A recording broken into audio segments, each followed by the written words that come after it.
for ovulation, it takes a half of a year of development.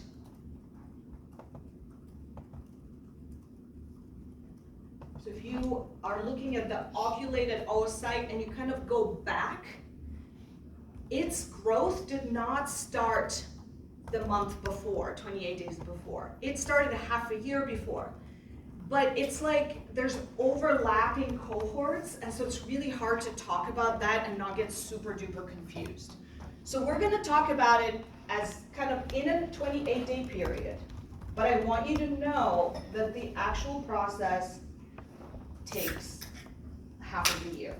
The very first part of it, after birth and after puberty, is kind of the longest part, about 290 days, kind of from this simple follicle that just has one layer of cells around it to a more complex follicle that has multi-layers of cells around it. That takes a long time, and we're gonna kind of pick it up from here for the cycle, but the timing is not accurate in how we look at these graphs.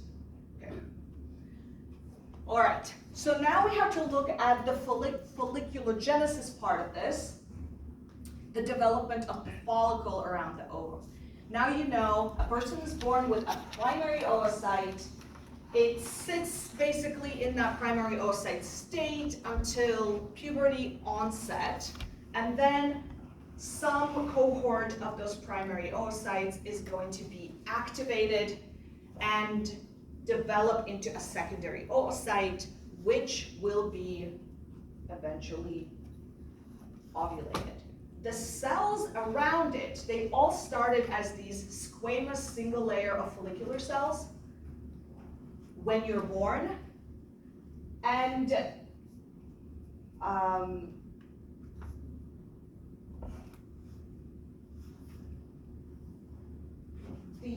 when we're begin development, those are called primordial follicles. They are simple squamous looking cells, but they're not derived from epithelium, so they're not technically epithelial cells, right? And they're just sitting there.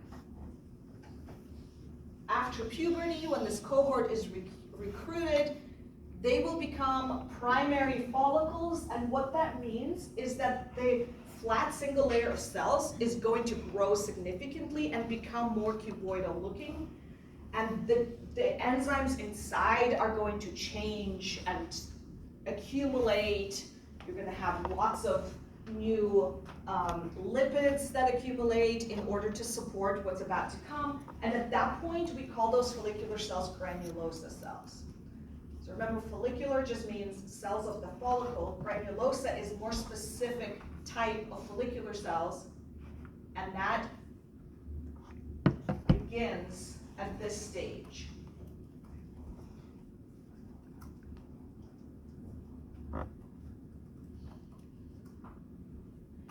This development is not controlled by your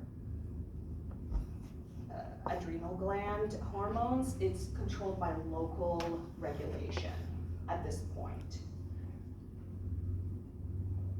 However, as they develop, part of that process, remember, is building up all these specific enzymes and other proteins, and one of the proteins that it builds up is a protein membrane receptor for follicle stimulating hormone, FSH. So at the end of this stage, we have receptors for FSH, and that means these follicles that have the granulosa cells around them are going to be capable to receive messages from the anterior pituitary. Primordial follicles were kind of deaf to FSH because they have no receptors for that.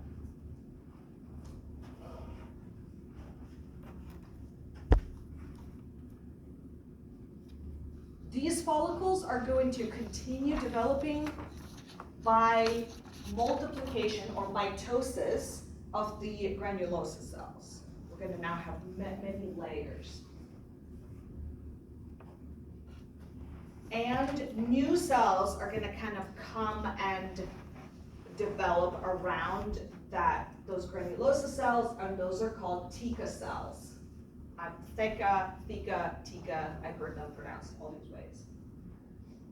These are going to have access to vasculature, and so as the follicle from here on out is going to be growing, it is also going to be receiving nutrients from the bloodstream.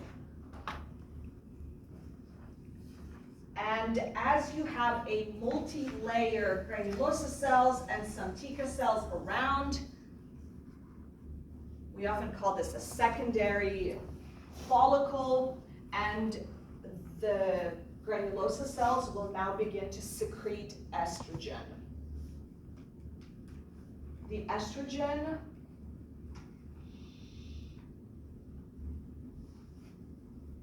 at this low amount is going to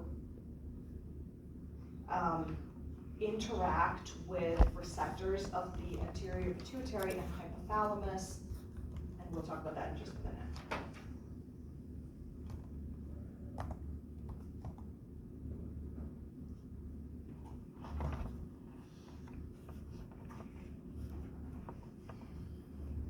We'll come back to the whole summary of it. We're just taking it a little bit at a time. So this is kind of overlapping with the first two slides, or the previous two slides, and that is that the theca cells will be able to be stimulated by luteinizing hormone to divide and increase their secretions, while granulosa cells will be stimulated by FSH and certain secretions from the theca cells to secrete estradiol. Okay, and here's where people can get confused because it's confusing. When we say estrogen, that is a category term for three, at least, very similar molecules. The most potent of them is estradiol. There's also estriol, one all instead of diol, and another hormone. But the other estrogens are very minor players in comparison to estradiol. So in our context, we will use estradiol and estrogens or estrogen interchangeably, because estradiol, the very specific kind of a hormone, is the most potent of all estrogens and really plays the biggest role. But you need to know that the word estrogen or estrogens is a category of very similar hormones. Estradiol is the most important and potent of them. So we kind of forget about the other two.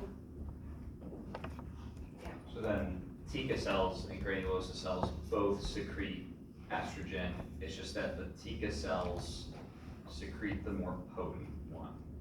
Theca cells secrete a bunch of different things that we're not getting deeply into. I maybe have gone overboard, but that's from like a primary research article of like what is happening, because the theca cells basically take cholesterol from the blood and they convert it to, of all things, basically an androgen, like a similar molecule to testosterone.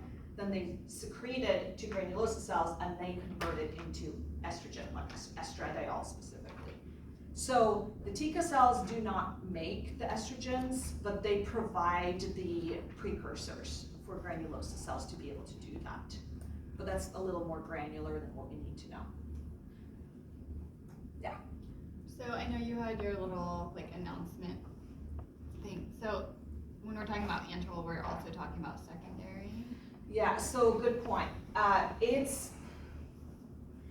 The announcement is really useful for identifying something under the microscope, because I don't feel like we need to be able to really distinguish. If you see an antrum, like a bubble of empty looking space of fluid, you can call it an antral follicle. But antral can actually be divided into like secondary and tertiary, depending on how big the antrum is and what the granulosa and theca cells are doing. So physiologically, the distinguishment between secondary and tertiary is more important than it is anatomically.